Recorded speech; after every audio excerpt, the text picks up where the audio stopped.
Chef Marc Collins has been the executive chef of Circa 1886 for almost 2 decades. I talk one-on-one with the beloved chef about what he's cooking up right now for this edition of Quintin's Close-Ups. And if you haven't already, subscribe to my YouTube channel and like Quintin's Close-Ups on Facebook. Chef Marc Collins, welcome to Quintin's Close-Ups. Glad to be here. Thanks for having me. You are the co-founder of the Charleston Wine and Food Festival and obviously have been executive chef of Circa 1886 for at least almost 2 decades. Let me ask you this, Chef. What's new, what's now with Chef Marc Collins? I think for myself and the restaurant, we're just trying to cope with the changes after COVID. You know, that seems to be the game around here. Staying busy with the influx of people coming to Charleston like crazy. So, yeah, that just seems to be our challenges these days. What are those changes that have affected your restaurant since COVID? You know, for the most part, it's just trying to find staff. As more and more restaurants open and look for the same caliber of people that we're looking for, it just has become slim pickings for some degree. So we've been kind of dealing with that pre-COVID a bit, seeing as we're, downtown restaurants. I don't know if they're affected a little more than the other ones in the suburbs, but it seems to be an ongoing thing that we're trying to fill. Wow. And how many staff members do you need to fill those positions right now? We're kind of looking for 2, possibly 3 people. So typically, we're usually down 1 or 2 people. It just seems hard to find, like I said, people in town. And I understand, obviously, inflation is a big issue right now here in the nation. So how is that affecting your business, and particularly the food and beverage industry? Well, as you know, like restaurants run really tight profit margins, and I think the inflation part of that has crept up year over year over year, and so we just continue to kind of meet that issue head on with price adjustments and things like that. Obviously, salary adjustments with the new the price increase there too as well. And unfortunately, like everything in this industry or even other industries, you're just kind of having to find ways to raise prices, but not to a point where people feel like, oh, they can't come in or things like that. So, and Chef, let me ask you, where exactly have you had to make those price adjustments as far as menu items? Well, for our restaurant, and we being a special occasion kind of restaurant, I think people expect there's a cost involved to come to our restaurant. Obviously, we're dealing with a higher cost of products. We're trying to always find the best items we possibly can. With that, you have to find the labor to meet that head on as well. So that's just kind of been the 2 areas we've tried to look at. Obviously, we sell quite a bit of tasting menus. We changed our menu a couple of years back to a 2 tasting menu format as well as an a la carte format to give people options. We find that people that come into our restaurant tend to, I would say, anywhere from 45 to 50% of our customers like the tasting menu option. If they're going to come there for a birthday or anniversary once a year, that's the time they're going to kind of style things out. And that's worked pretty well for us to help get us through these tough times. And going back to those products, Chef, how do you actually meet that labor with the resources that you actually have now? A lot of it falls upon our managers. We're working extra hours to kind of meet those demands. The restaurant used to be open 6 days a week, and now we're at 5 days a week, and we have been that way since the opening of past COVID. And that was to ensure that our team could get 5 days, 5-day work week, 2 days off a week. Otherwise, we would be there 6 days. We'd like to get back to 6 days, but again, there needs to be a balance, and that's been my kind of goal as a chef, is to always find balance. There's a lot of companies out there that work kind of 9 to 5, have that weekends off, and in the food and beverage industry, I can never understand why we can't do the same things. In a lot of restaurants, you're working 60, 70-hour work weeks. I try to say you got to find a balance there. And if we can do that by having enough staff to make sure that everybody can take days off or go on vacations and those sorts of things, that's my goal. What are those other challenges, Chef, as a result of, say, now post-COVID? I think just the busyness of Charleston, I think, has been a big impact. And we've noticed it, over the years. People keep moving here. The traffic has increased. The housing costs have increased. And we're all kind of feeling that. We're hoping that, there's a little bit of a downturn and things start to slow down. The affordability kind of comes back, but we just haven't gotten there yet. So it's just a matter of taking care of our staff and trying to, give them the time they need. If they need time off, we cover it. We try to make sure that they're well taken care of because I'm nothing without my team. They're a big part of everything that we do, and just trying to keep everybody happy is a big part. And this is a redundant question, Chef, but with Charleston growing the way it is and the influx of tourists that we see every day here in this particular region, how do you actually, match that growth with smart growth for your team? Well, that's been the challenge. That's the hardest thing to try and figure out and turn over stones left and right. We're going to Johnson Wales this week up in Charlotte to see if we can't recruit from there. Obviously, the local college, the Trident Technical School, the Culinary Institute, and then Horry County up in Myrtle Beach too, to see if we can't get some of their students down here. I think the question becomes: have people left the food and beverage industry? And yes, that's probably the answer. And so we're just wondering if 4 years is enough time to get people to go, I want to get back into that, or we have new feet that want to get into this that have for 4 years thought, I don't want to get into culinary arts or food and beverage or hospitality. And I think we're starting to kind of see that. I just don't know, to what extent that will play out. It will all come down to the affordability of living in Charleston. I think that's a big part of it. From a downtown restaurant standpoint, the biggest challenges there were been, a lot of our employees used to live downtown or live on Johns Island or James Island, or West Ashley, and some still do, but for the most part, those keep getting pushed further and further out. So there has to be a desire to want to come downtown and work at the restaurants that are down there. And so that, again, is trying to lure people down and find ways to attract that employee. I know all about that, and I know all about marketing and getting the actual customers to come down Yep. for the restaurant that I work for. But you talk about that new feat, Chef. So what are those new people who are actually wanting to be in the food and beverage industry today? It's hard because I think a lot of people got out of it, but as things slow down, and you can tell there's a bit of a recession kicking in here. I think we're going to see more layoffs, and more of those people may be considering getting back into food and beverage, or maybe just, like I said, new growth in that area where we had, a stale time where people I think the Food Network, as we kind of said early on, when it boosted that desire to want to get into food and beverage, I think people got in there and didn't realize how difficult that might be as a job. It's not kind of like the TV kind of chef. There's a lot of hard work and dedication and, sweat and tears, so to speak, to get into this.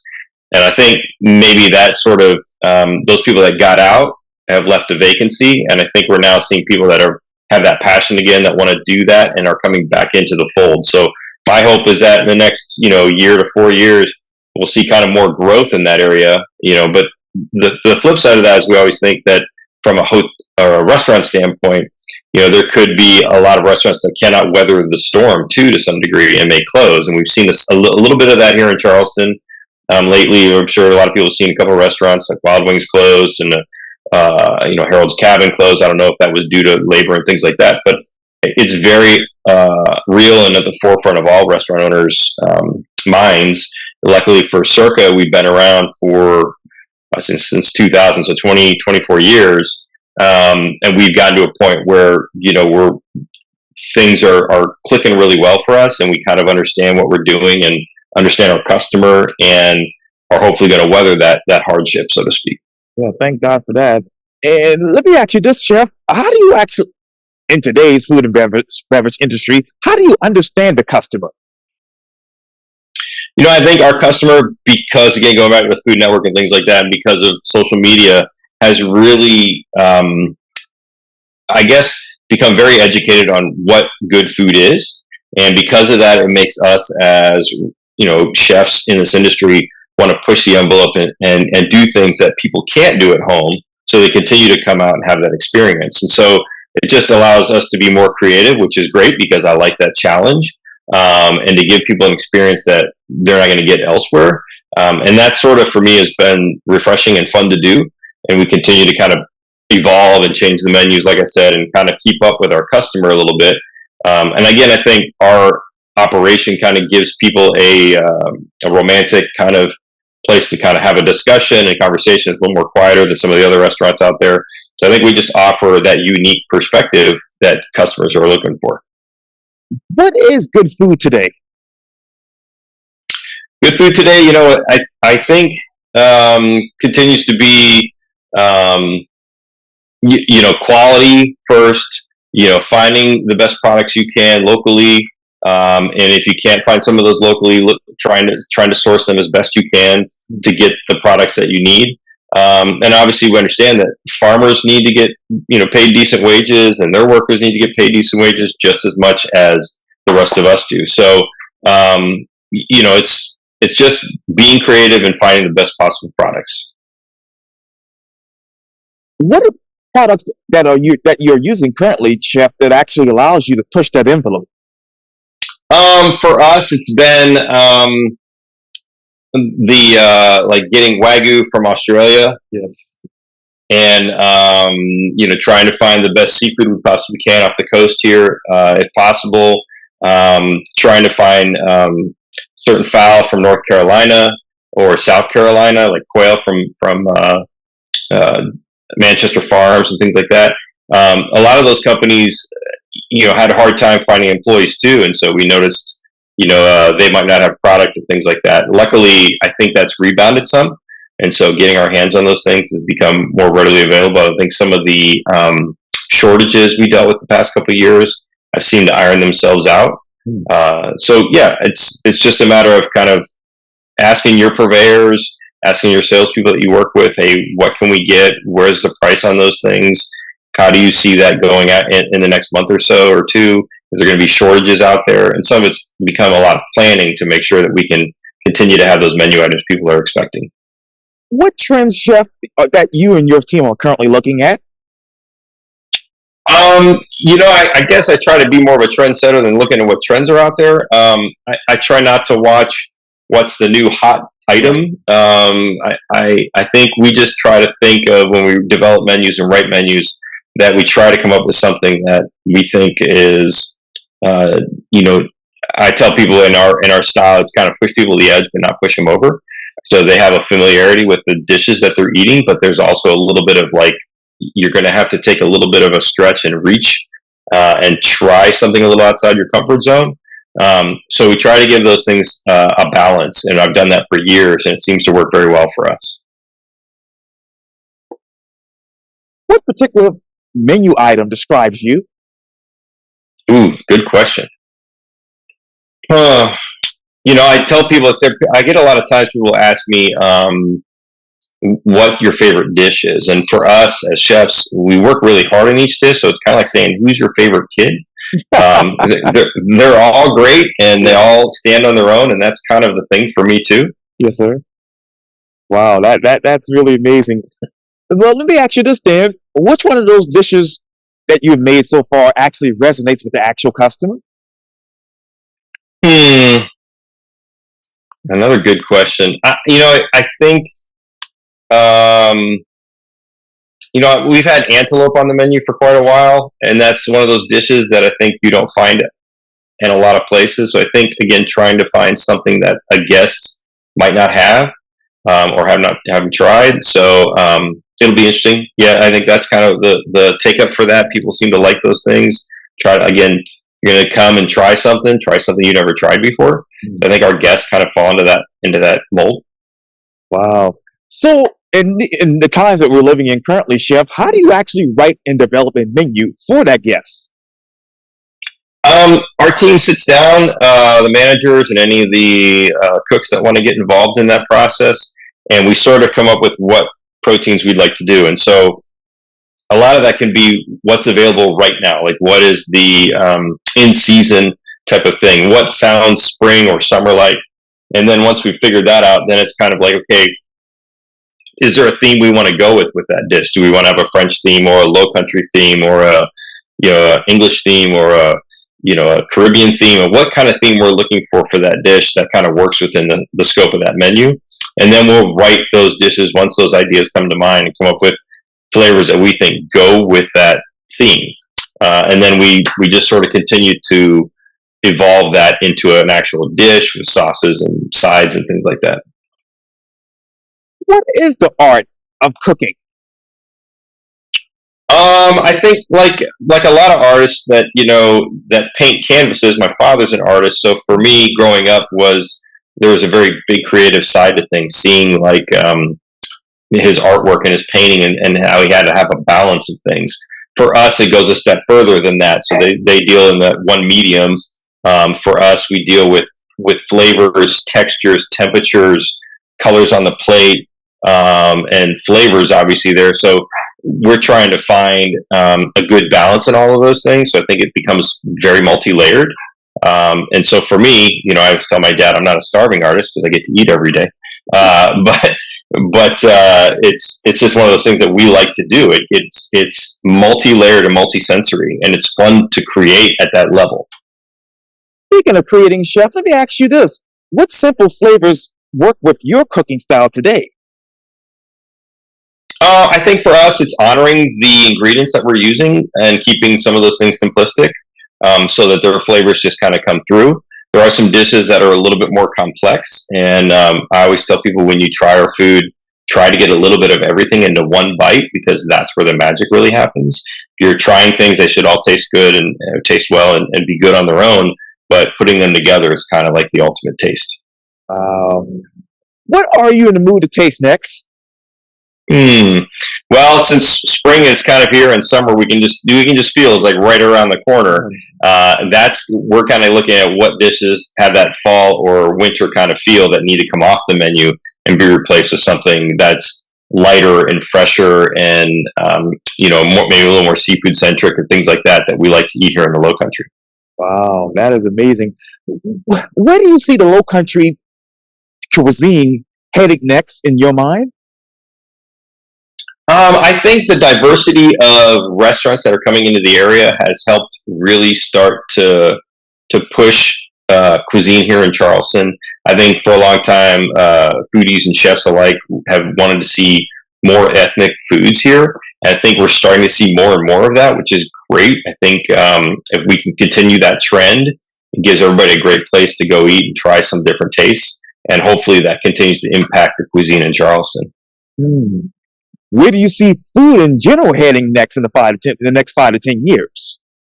That's a good question. As labor becomes the driving force for a lot of things, and you keep hearing about AI and robots and all those sorts of things, it makes you wonder if the worker or the workforce will change and the menus will change to be more simplified to get food out, with the staff that you may have. I think I saw the other day Chick-fil-A is starting a small operation where you place your order online, walk in to pick it up, they hand it to you, and you leave in a small kind of situation, and they're going to be testing that. So you can see where labor has continued to impact those restaurants, and I think that's going to be a trend moving forward. Hopefully, we have again that influx of culinary people that want to kind of do this sort of this craft, and we will have great food. And I don't think there's going to be a shortage of great food.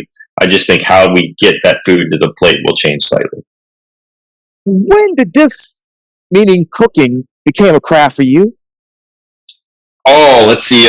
My mom was a fantastic cook. Loved her food, and I just enjoyed kind of cooking next to her. I didn't want to do this for a living. I wanted to be a fighter pilot. That was my goal. But as you can see, I wear glasses, and they said you can't fly with glasses. So a bunch of my friends were going to a vocational culinary school in high school, and they said, you want to do that? I said, I've got nothing else planned. So they said, oh, you get to cook all day. It's real easy. And so I said, sure, let's try that. And while there, the instructor said, you actually kind of have an aptitude for this. Like you're kind of good at this. If you just kind of get serious about it, you could actually do something with it. And again, since I had no other plans, I said, well, I kind of enjoy it. It's fun. And he said, yeah, so keep at it. So I did. So I went 3 years of vocational culinary school in high school, and then got an associate's degree in culinary arts before, moving out of my home state of Pennsylvania to Texas for 10 years before moving here in 2001. So it's been a long journey, but a fun journey. It's taken me places I never thought, cooking would take you. I've gotten to go to Austria and cook a bit of the Low Country there. I've got to go to the Caribbean a couple times, Aspen, Chicago, New York, things that I just would not expect, cooking to do. It beats sitting behind a desk all day. It really does. It's a fun, enjoyable kind of situation when it's all clicking and working well. And of course, and staffed. And now you've become one of the most influential chefs here in the Low Country, so we appreciate you greatly. But my last question for you, chef, is this: where do you want cooking to take you next? It's been really good to me, so I can't complain too much. I just again trying to find balance for us is the big thing, and working as hard as we are, trying to continue to produce the foods that we do. For me, it's finding that balance, and that's always the next thing. If I can make it to a point where I think we're as a restaurant, everybody's got the time they need to live and kind of enjoy life instead of living to work, working to live in a sense. And there's that balance there, like I've talked about. That's kind of where I see things for me. Oh, that's really, really amazing. Well, Chef Marc Collins, thank you so much for your time. And again, welcome to Thank you. Quintin's Close-Ups. Oh, you're welcome, man. Yeah, Have a great day. likewise.